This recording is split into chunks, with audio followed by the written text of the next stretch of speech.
Good morning, friends on Facebook, YouTube, and LinkedIn.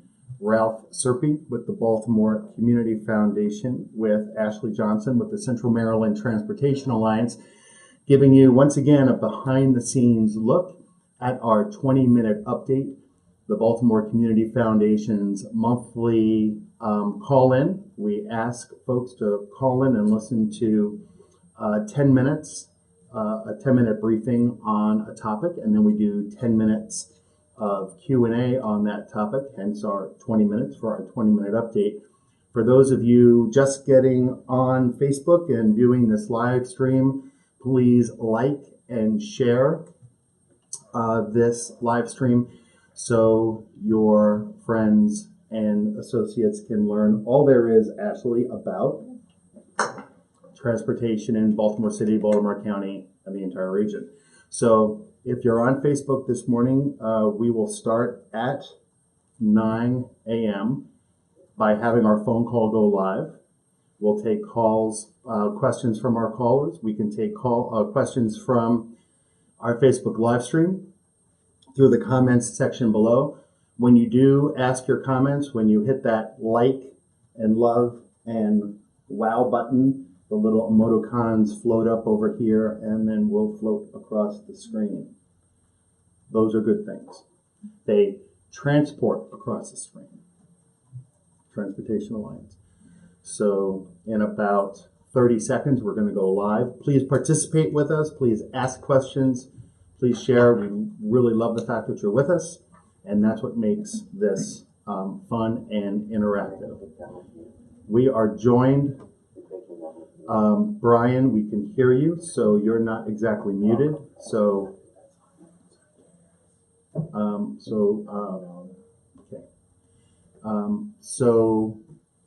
don't know where I was, but we're going to go live pretty soon. Mike, are we close? Yeah. Okay. And here we go. Good morning and welcome to today's 20-minute update, BCF's monthly series of interactive calls and Facebook live streams to give you an inside look at BCF, our initiatives, and the work we do in Baltimore City, Baltimore County, and the entire region. Thanks for joining us. I'm Ralph Serpe with BCF, and joining me in studio today is Ashlee Johnson. Ashlee is with the Central Maryland Transportation Alliance, an initiative of the Baltimore Community Foundation. Good morning, Ashlee. Good morning. Ashlee, before we get started, I really want to thank our Civic Leadership Fund donors. I didn't find anything on the web for series of Well, here we go. Facebook. I don't know why this has decided to go off. Ashlee, before we get started, I want to thank our Civic Leadership Fund donors for their support. It is because of you that BCF can provide resources like the 20-minute update. If we missed your Civic Leadership Fund gift in 2016, there is still time to make a gift to support the work that we do here in Baltimore, and we would love for you to join us. Your support will keep these interactive updates going. This morning, we're talking about the Transportation Alliance, and I'm going to turn to Ashlee and say, Ashlee, what is the Transportation Alliance? And so we started in 2007 as a diverse coalition of organizations, institutions, philanthropic organizations as well, coming together to advocate for better transportation in our region. So our singular focus is to be a catalyst for improving transportation in the area. And tell us more about the members of the Alliance. Who are they? Okay, so our board includes large institutions and community organizations, businesses like Vendible, the Greater Baltimore Committee, Associated Black Charities, 1,000 Friends, Johns Hopkins University, BCF, and a lot others. Okay. And so let's talk about purpose and goals. Like what are they today and how have they evolved over the time that the Transportation Alliance has been in existence? Yeah, so we started just focusing on improving and expanding transportation options And today we're still doing that, but also moving toward educating the public on these issues and on current affairs of transportation in the region. So we're advocating for that better transportation in various ways, whether that's biking, walking, public transportation, whichever, and then encouraging and highlighting transportation opportunities in our region. Well, and speaking of public transportation, I understand that Baltimore is redrawing its bus lines Yes. for the first time in decades. Yes, in a very long time, and it's called Baltimore Link. Baltimore Link. Yeah. What role did the Transportation Alliance have in the redrawing of those bus lines and the rollout of Baltimore Link? Yeah, so we've supported the redrawing of the bus lines, and we've been very conscious of looking at their plan and reviewing it. And in November, we did an analysis of the plan where some things marginally got better, some things not so much. And so when they had their public comment period, we gave our comments on what we thought could be better, what wasn't working, some ambiguity in the plan and things like that. And then we tried to do it again with their updates to their plan, and we weren't able to because we didn't get our request was denied for more information of their new plan. But we've been supportive and just trying to ask as many questions as possible to make sure that the public is getting the transportation improvements that it needs. And how effective is that type of advocacy, and what do you need from the folks who are listening, the folks who are watching live on Facebook live stream? What kind of support do you need from the folks who are listening? Well, we need people to, one, be educated about what's going on in the area, and then two, we're sharing our analysis of the different projects that are going on, specifically Baltimore Link, and the comment period for this go round, it actually ends tomorrow. So if people want to get out their comments and things about it, they can do that. They can learn more about it on MTA's website. There's a specific website for Baltimore Link to learn more about it, and to keep talking about it, make sure that their neighbors and other residents know about it, so that in June, when the new rollout happens, people don't walk outside and are totally caught off guard by it. So if you're just joining us, I'm talking with Ashlee Johnson with the Central Maryland Transportation Alliance. If you're watching us on Facebook live stream, please remember to hit the like and share button so others can join us this morning. And if you're listening to us on the phone call, we're going to open up after 10 minutes and take your questions. Ashlee, when you talk about people getting involved, for those who really want to get involved, you're rolling out something called Transportation 101. Yes. Can you tell us about that? Yes. So there's an organization called Transportation Alliance that's in Denver, and they have a Citizens Academy that is doing similar things. And they're kind of our model for it. They've been helping us put it together. And so it's a 7-week program where we're educating people about transportation in the region. And we're telling them about the issues, how transportation projects get made and created and come to fruition. And so people can sign up for that and apply. We have an application process for that, and it's on our website. They can go to our website under our who I think it's who we are, and then there's a report section, and the application is there for people to apply. And then they'll be trained to do what exactly? So we're taking concerned citizens and turning them into informed advocates, right? So we're not necessarily telling them exactly what to do, but we're kind of giving them a framework and a basis for what's going on in transportation in our region, and giving them the tools that they need to advocate for projects that they're passionate about. I think it really surprised people a few years ago when the Transportation Alliance rolled out Rate Your Ride and encouraged people to rate the public transportation lines that they were on by texting whether or not their public transportation was on time, and there were other questions. And the Transportation Alliance was able to deliver that information up the chain. Yeah. So it's in that spirit that you're training. How many people will be able to go through this training the first year? About 35.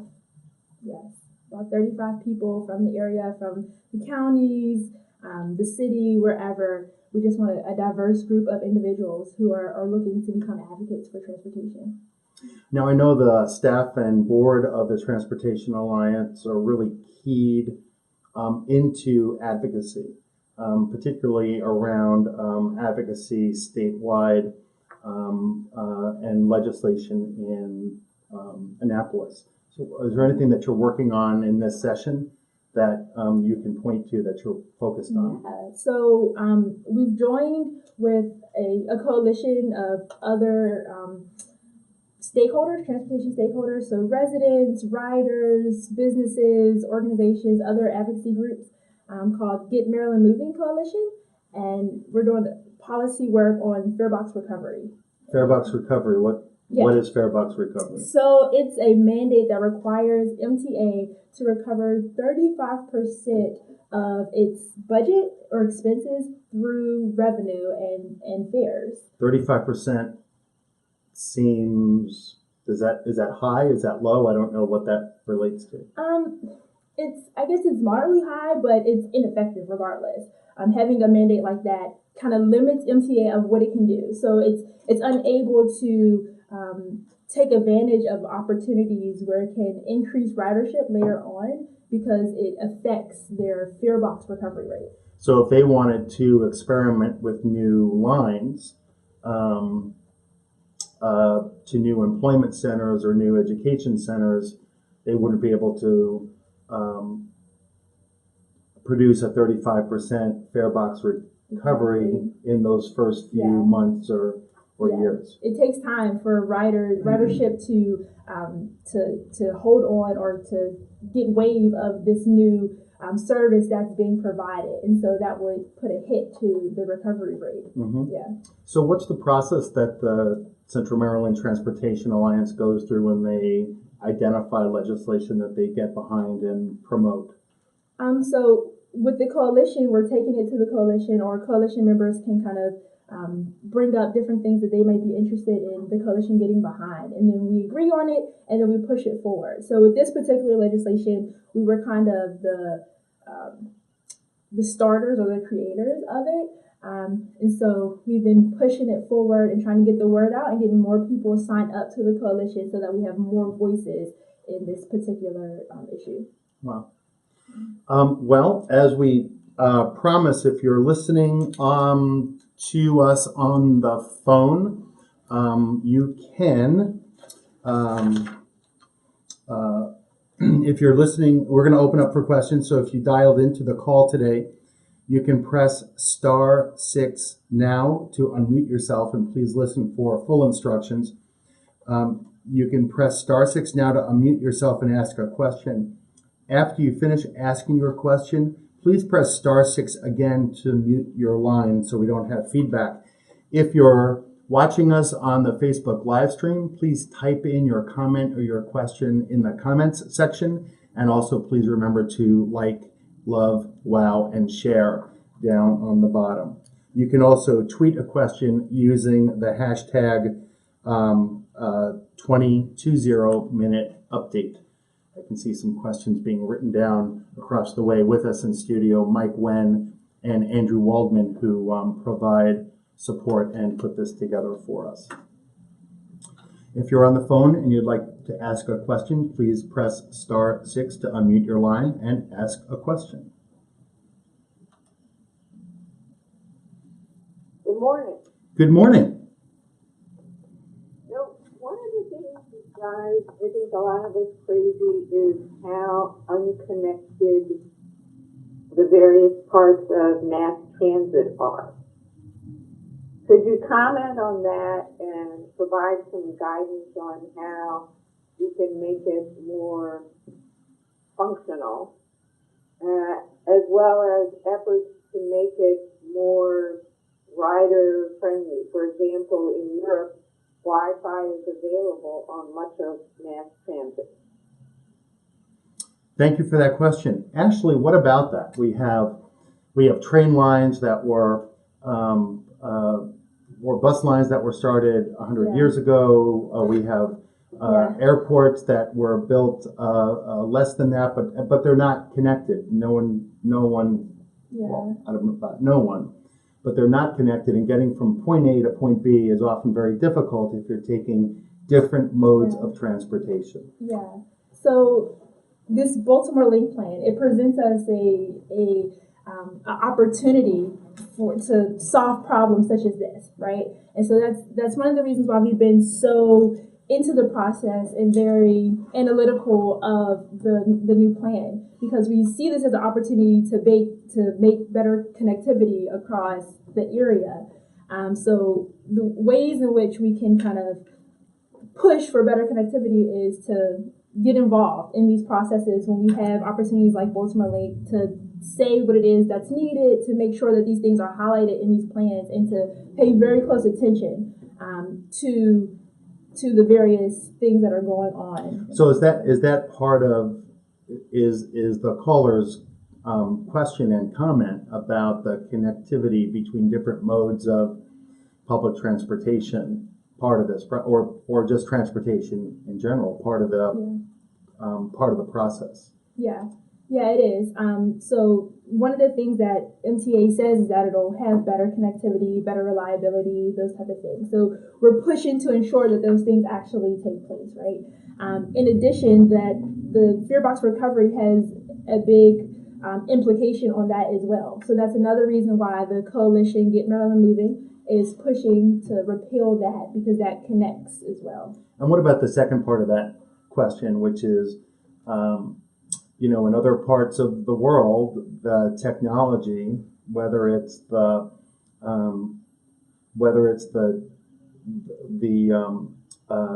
trains, the buses, the transportation mode itself is the latest technology, or the services available once you're there are beyond what we're using.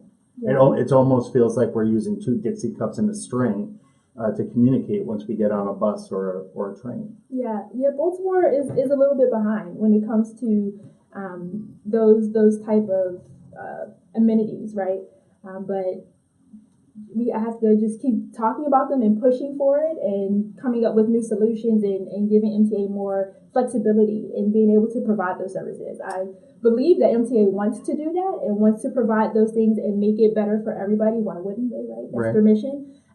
So things like getting rid of this mandate will give them better flexibility to do that. Well, it sounds like we have a candidate for one of those 35 spots on your Transportation 101. Yes. We have a call coming in, or a question coming in on Facebook. What are CMTA's top comments, positive or negative, about Baltimore Link? You've gotten the Baltimore Link plan back, and you've had an opportunity to review it. What do you think, positive and negative? So our most in-depth analysis was of the second draft, not the latest one. And so that's where we were really able to kind of go in and look in-depthly and we had, a consultant and everything give us a little bit more in-depth analysis. So this last draft, we've been more kind of eyeballing it because we weren't given the information that we needed to do a more in-depth analysis. But again, it's some moderate good things that are going on. Some areas are getting better connectivity. There's more reliability in some areas, more frequent service, but then there's still some areas that are not, right? That's kind of the opposite. Their commute time isn't decreasing, but it's staying the same, which is a huge problem. So we got some ups and downs depending on what neighborhood you're talking about. And those increased commute times really affect how people connect with their local neighborhoods, how they're able to build community at home. Yeah. The longer you're sitting in a commute, the less time you have getting to get to know the people around you. Yeah. Thank you for that question, caller. If you have if you have a question for Ashlee in the Central Maryland Transportation Alliance, please press *6 to unmute your line and ask your question. You can just jump right in. While we are waiting for that next question, Ashlee. This is a change at the federal administration, change the direction of what the Central Maryland Transportation Alliance is focused on this year or for the next 4 years? No, not necessarily. We've been pushing for better transportation, and we'll continue to do that. Our strategies might shift a little bit because of the new lay of the land, but our objectives are still the same. You're not going to go any further than that? No. Okay. So you have been with the Central Maryland Transportation Alliance for a while. What gets you up and out and on the number 19 bus every day? What really drives you personally, and what moves you to provide this service to the people of Baltimore? Yeah, so I've become a transportation advocate. One, because mobility is more than just getting people from place A to place B, but mobility is directly connected to quality of life and how people can move in between society and social economics, right, between levels. So I've decided not to just talk about it, but be about it and be a rider. And I love catching the bus and seeing, I really do, and like being able to see things, because you see things differently. You see your area differently, your community differently when you're riding versus when you're driving and you have to focus on the road. And yeah, so I've been a rider and take my son with me on the bus, and yeah. So we talked earlier about how everything at BCF is linked together through our work with race, equity, and inclusion. Central Maryland Transportation Alliance, being an initiative of the Baltimore Community Foundation, is no different. How do those conversations connect with, and how do you have those conversations about transportation and race, equity, and inclusion at the Transportation Alliance? Yeah, so it's a big part of our work. It's a part of almost every conversation that we have when it comes to how we're recruiting people for our Transportation 101 and making sure that it's accessible by public transportation and by car, so that all different types of people can get to it, as well as making sure that we highlight the folks that are most disproportionately affected by transportation decisions in our region. And as we know, minority populations are usually most affected by transportation decisions, especially when there's bad ones made, right? So we're always talking about it, and we're always trying to bring those voices into the conversation to make sure that they're heard and giving them the space to talk about what's going on and what their communities need, and not just be kind of the talking heads, but allow them to lead the movement toward better transportation. Well, Ashlee, I am so glad that your voice was here today and that you were able to join us. We are coming up on 9:20. Callers, thank you for joining us. Folks on Facebook, thank you so much for joining us today. And thank you to our civic leadership donors for making all of this possible. We'd like to thank you, all of you, for taking the time to learn about the Transportation Alliance. And please remember to join us next month, March 20th at 9 a.m. for our next 20-minute update. Remember, they happen on the 20th of every month from 9 to 9:20. Thank you so much for joining us. Ashlee, thank you so much for joining us today. Thank you. Great.